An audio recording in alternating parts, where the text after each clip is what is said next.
Eu sou Gustavo Simão, gerente de serviços veterinários da Grosseries Peak, e hoje estamos aqui para falar de micoplasma, eliminação de micoplasma nas granjas no Brasil e no mundo.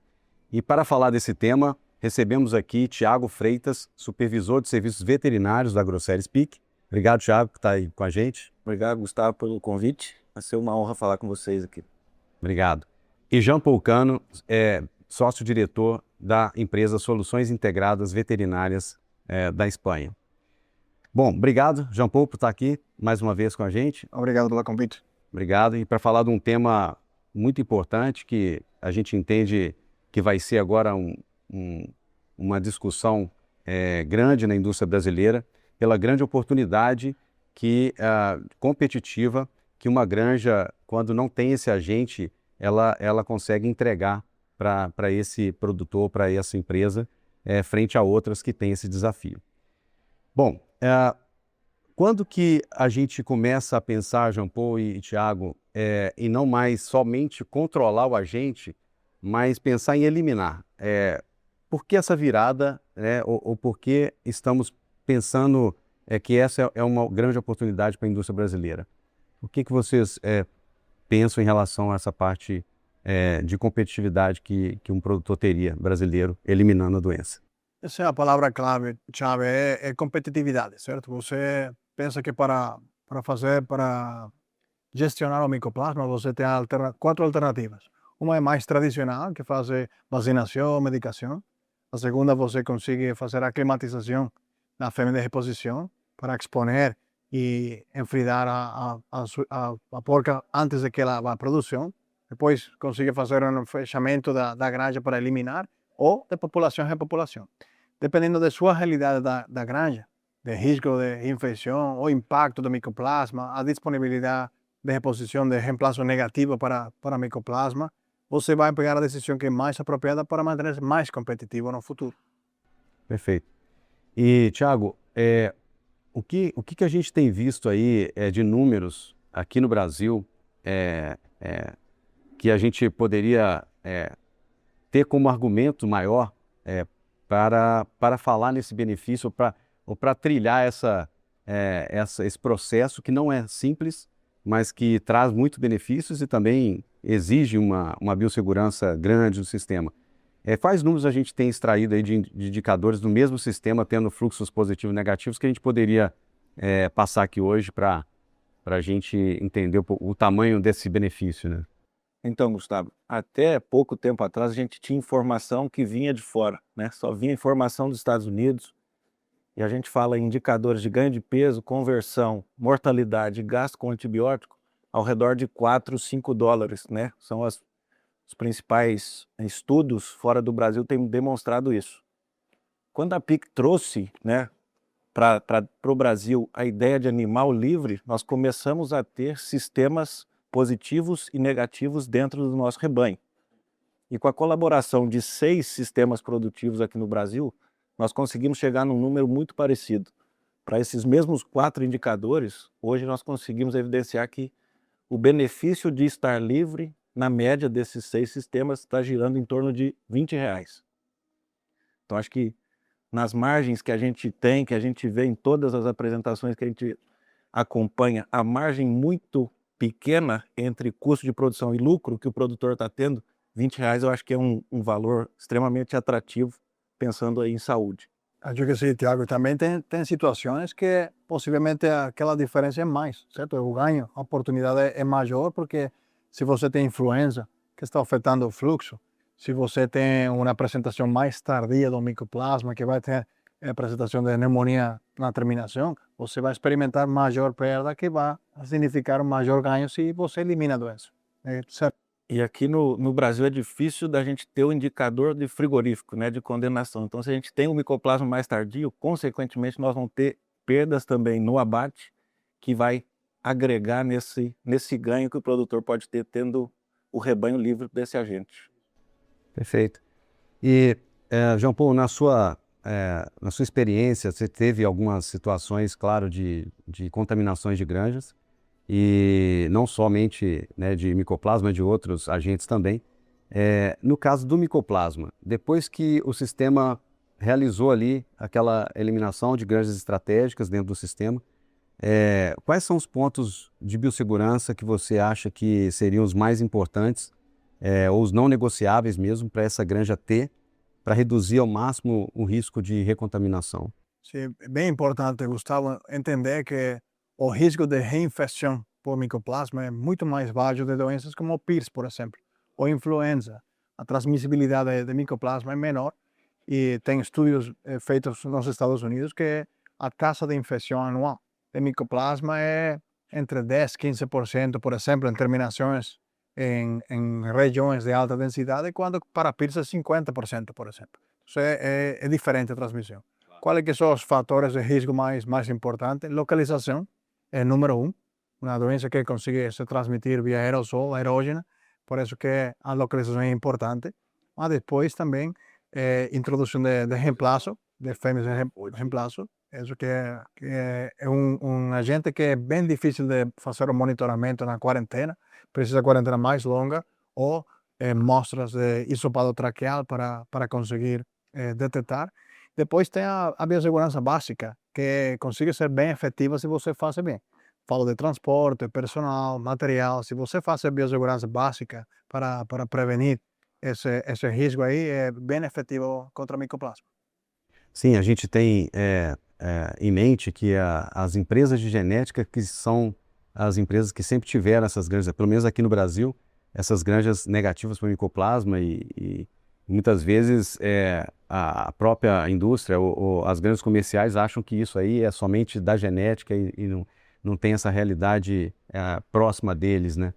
E aí, Thiago, queria te perguntar, a gente está começando aí a fazer alguns estudos e planejamentos de erradicação de algumas granjas, e o Thiago tem liderado essa parte do planejamento, da gente entender a falta dos animais que vão fazer durante essas semanas todas que a granja tem que ficar fechada. Nesse planejamento, Thiago, o que você entendeu ali de maior dificuldade ou assim, alguns pontos que você viu que não são tão difíceis assim como se parece, né? Então, qual que é a experiência que você podia passar para nós aqui? Desse primeiro passo, né? Até um ponto antes do que o Jean Paul comentou da dificuldade do micoplasma contaminar outras granjas, que é muito menor que PIRS, né?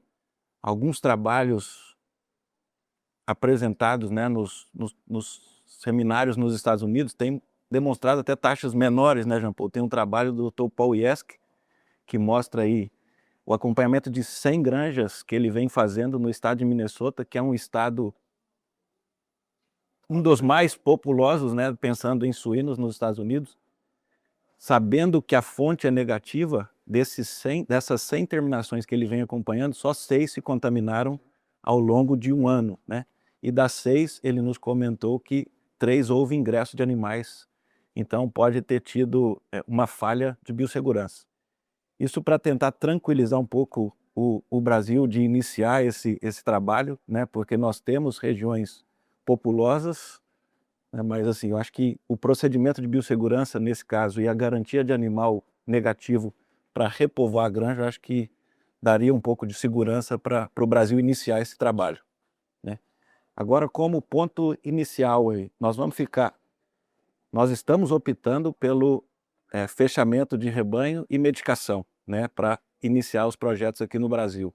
Com isso, nós vamos ficar fechado aí os 240 dias que se fala que é o período, né, que o micoplasma está excretando, que o animal excreta o agente no ambiente. Então, acho que o principal ponto de planejamento é trocar o plantel mais velho da granja, porque eu vou ter um período que eu não vou ter animal para repovoar, né? Eu preciso fechar para a entrada de leitoas, então eu preciso planejar uma reposição de leitoas antes de iniciar o processo. Então, uns 4, 5 meses antes, eu preciso fazer uma reposição forçada para eliminar fêmeas que não vão conseguir me dar aí os 2 próximos partos, 2 partos que precisa para esse período fechado, então, aumentar o número de leitoa e criar um espaço para eu ter leitoas suficientes para cobrir esse período que eu não vou ter animal de reposição. Parte dele eu não consigo realmente cobrir, porque se a gente pensar, né, dos 24 dias de desmame até os 210 dias de cobertura de média, e eu tendo 240 dias fechado a granja, então eu vou ter um período que eu realmente não vou ter leitoa de reposição. Mas eu posso minimizar isso se eu aumentar o estoque de leitoa no início do projeto e se eu fizer uma cobertura externa, né, separar um sítio externo, fazer cobertura e já ingressar com fêmea gestante, ao invés de fêmea que precisa ser preparada, né, ao redor dos 150 dias. Isso reduz o custo que a gente teria, né? E é uma estratégia também. E também a gente tem conversado muito, acredito que nós amadurecemos o assunto bastante, conversando com pessoas fora, né, que tiveram essa experiência. E a gente viu, Jean Paul, que em alguns momentos, se você uma estratégia de medicação mais cedo, é claro que tem também um prós e contra, claro, de exposição, de dia zero, mas se você pode começar a desmamar lotes negativos antes da abertura da granja, que às vezes a gente entende que depois que a granja completou as 40 semanas, é dali que vai começar a ter o benefício. E muitas vezes você já começa a desmamar negativo e ter um fluxo de ganho, né? E ter esse ROI mais rápido, né? Então, tem essas estratégias menores também que ajuda bastante. Esse ponto aí que falou, Gustavo, é bem importante, porque os 3 pontos que eu tenho a sorte de trabalhar com a doutora Maria Calaviglia em múltiplos projetos de eliminação com fechado, e os 3 pontos que ela sempre fala de risco, de falha do programa são, primeiro, a exposição uniforme, fazer a homogeneização da população com exposição e inoculação do micoplasma local da granja a todos os animais ao mesmo tempo é fundamental. Segundo o tempo de quando você vai ingressar a reposição negativa, a leitoa negativa. A produção sempre vai apurar, certo? Não precisa entrar, mas você tem que construir a evidência diagnóstica para validar que a granja está estável negativa, certo? E o terceiro ponto que você falou, se você faz a medicação muito pronto, que afeta a exposição, o micoplasma é muito lento. Se você medica muito pronto, algum projeto é medicar muito pronto. Se vai ter um ganho clínico nos animais, mas vai retrasar a exposição à imunidade e, portanto, vai retrasar o tempo de excreção para a abertura da granja. Tudo tem seu tempo apropriado no programa, no plano que está fazendo para ter um ótimo resultado. E aí, Gustavo, se a gente pensar no retorno agora, né, no retorno do investimento, nós comentamos aqui, né? Você precisa fechar a granja, você precisa medicar os animais, você precisa vacinar os animais e precisa monitorar. O Jean Paul falou que a monitoria é extremamente importante nesse programa. Isso tem um custo, né? Hoje nós estamos mensurando, estimando o custo ao redor de R$200, R$220 por fêmea, né? Então, se nós temos um benefício de R$20 por leitão, nós chegamos mais ou menos em 17 semanas. A partir do momento que eu começo a vender esse animal negativo para o frigorífico, eu começo a entregar esse animal negativo para o frigorífico, eu tenho então 17 semanas para pagar esse investimento que eu fiz no projeto. Então ele é um projeto de payback muito rápido. Então acho que vale a pena não olhar somente o valor que eu estou investindo no início do programa, né? na geração do programa. O payback ele é muito rápido, a gente pensar aí, 17 semanas são 4 meses, né? Então em 4 meses eu consigo pagar esse programa e a partir dali eu estou entregando o animal negativo, eu estou recuperando, eu estou ganhando esses R$20 aí por cabeça, cada cabeça de animal que eu entrego no frigorífico. Então acho que realmente vale a pena. E um ponto importante, né, Jean Paul, você vem trabalhando e todas as pessoas que trabalham com o programa de erradicação, a determinação do dia zero ele é extremamente importante para o sucesso da erradicação. Eu preciso monitorar meu rebanho aí de forma individual, não em pool, porque eu preciso garantir que pelo menos 85% das minhas coletas estejam positivas no PCR de suave traqueal. Para aí sim eu determinar que ali é o dia zero. Alguns projetos que foram frustrados nos Estados Unidos, esse dia zero não foi bem estabelecido. Isso que a gente vem observando nos congressos que a gente vem participando. Perfeito.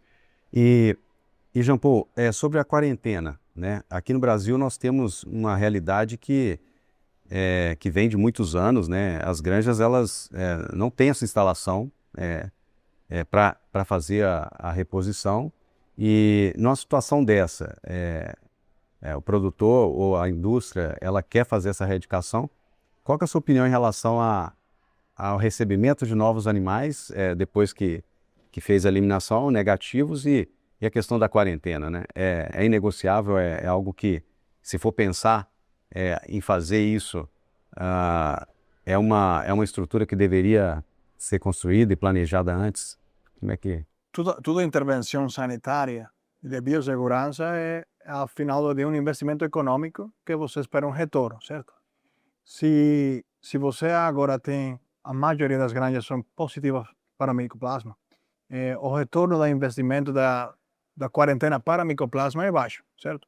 Mas à medida que o Brasil, a suinocultura brasileira vai avançando com limpar a população para micoplasma, mas também para APP. Acho que actinobacilos é uma doença que possivelmente tem que pegar fora. Isso tem que fazer com de população a população, ou novos poblamentos, limpeza do sistema, mas à medida que a suinocultura brasileira tem mais fêmeas negativas, de alta sanidade, vai ser mais importante o uso de quarentena. Se você tem uma quarentena de 2 semanas, 3 semanas para micoplasma, não é efetiva. Então, nesse caso, você faz o investimento na origem, certo? A multiplicadora, a recria externa que você está pegando, essa fêmea faz muita mostragem, alta biossegurança, transporte bem controlado, quarentena corta e entrou.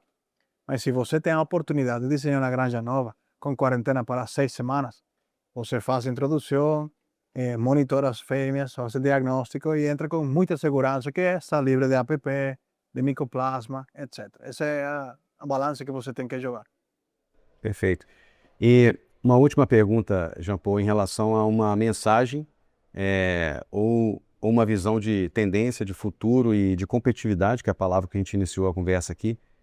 Que mensagem você deixaria assim, para a indústria brasileira em relação a esse tema, como um processo não mais de opção, mas sim de ser competitivo no mercado e ter longevidade no negócio, né?